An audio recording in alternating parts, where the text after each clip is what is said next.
Hey there, health enthusiasts! Welcome back to another deep dive into the world of health and wellness. Today, I'm diving into something that's probably sitting in your kitchen right now, PAM Cooking Spray. It's a staple in many households, but how much do we really know about it?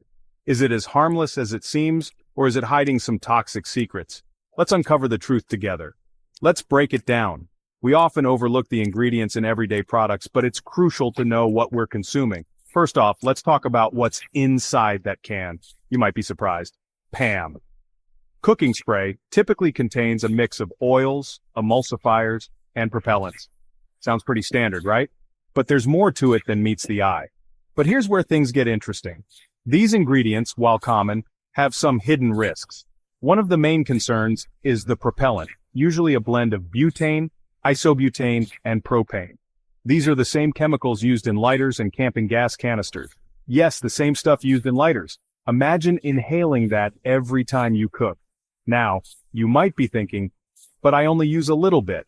And that's a fair point.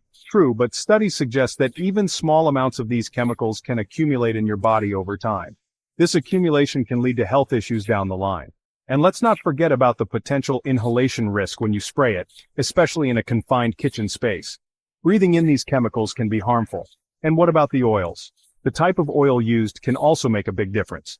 Most PAM sprays use canola or soybean oil, which are often genetically modified and highly processed. These oils are not as healthy as they might seem. These oils can contribute to inflammation, which is a root cause of many chronic diseases. But wait, there's more. The story doesn't end here.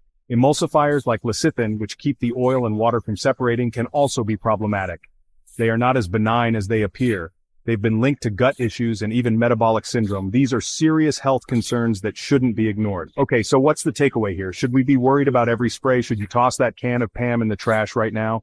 Not necessarily. It's all about moderation and making informed choices. If you're using it sparingly and occasionally, it's probably not the end of the world. Balance is key. But if you're spraying it on every meal, you might want to reconsider. Overuse can lead to the accumulation of harmful substances. So, what are the alternatives? There are plenty of healthier options out there. You can always use good old-fashioned olive oil or coconut oil. These natural oils are much better for your health. Just pour a little onto a paper towel and wipe your pan. It's an easy and effective method, simple, natural, and free from questionable chemicals. It's a win-win situation. But remember, the best way to protect your health is to stay informed. Knowledge is power. Always read labels and know what you're putting into your body. It's a small step that can lead to big health benefits. Small changes can make a big difference in the long run. Every little bit counts. So there you have it.